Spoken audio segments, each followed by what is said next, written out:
Fl-aħħar jiem kelmuni numru ta' persuni jilmentaw dwar telefonati li rċevew u ġenwinament staqsewni kif id-dejta tagħhom spiċċat għand in-nies. X'in il-verità? Dan hu dak li kiteb f'post fuq Facebook il-kap eżekuttiv tal-Partit Laburista Randolph De Battista fid-dawl ta' telefonati li saru minn nies allegatament imqabda minn wieħed jew iż-żewġ kandidati fit-tellieqa għat-tmexxija tal-Partit Laburista.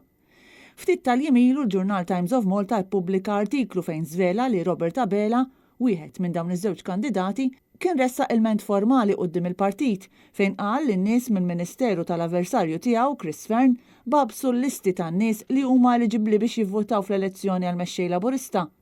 Fil-post tiegħu De Battista kompla jgħid li l-Kummissjoni Elettorali kienet għaddit lista tan-nies eliġibbli li jivvotaw u dawk li setgħu jirregolarizzaw ruhom sal-31 ta' Diċembru liż-żewġ kandidati biex imbagħad xeħet ir-responsabilità ta' dak li ġara fuq Fern u Abela.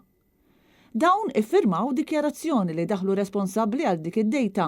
Il-passi li ħadet il-Kummissjoni f'dan ir-rigward dejjem kienu f'rispett sħiħ lejn il-liġi tal-protezzjoni tad-dejta.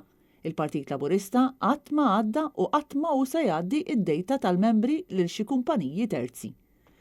Wara li Times żvela dak li kien seħħ u li wassal biex Abela jressaq ilment formali quddiem il-partit, kienet biss dikjarazzjoni xotta tal-Partit Laburista sigħat wara li qalet li kien hemm ċirkustanzi fil-proċess li kienu ġew indirizzati mingħajr ma ċaħdet l-allegazzjonijiet ta' Abela. Robert Abela baqa' ma qalx jekk il-partit kienx ħa xi tip ta' azzjoni dwar l-allegazzjonijiet tiegħu jew jekk kienx sodisfatt b'dak li sar f'dan ir-rigward.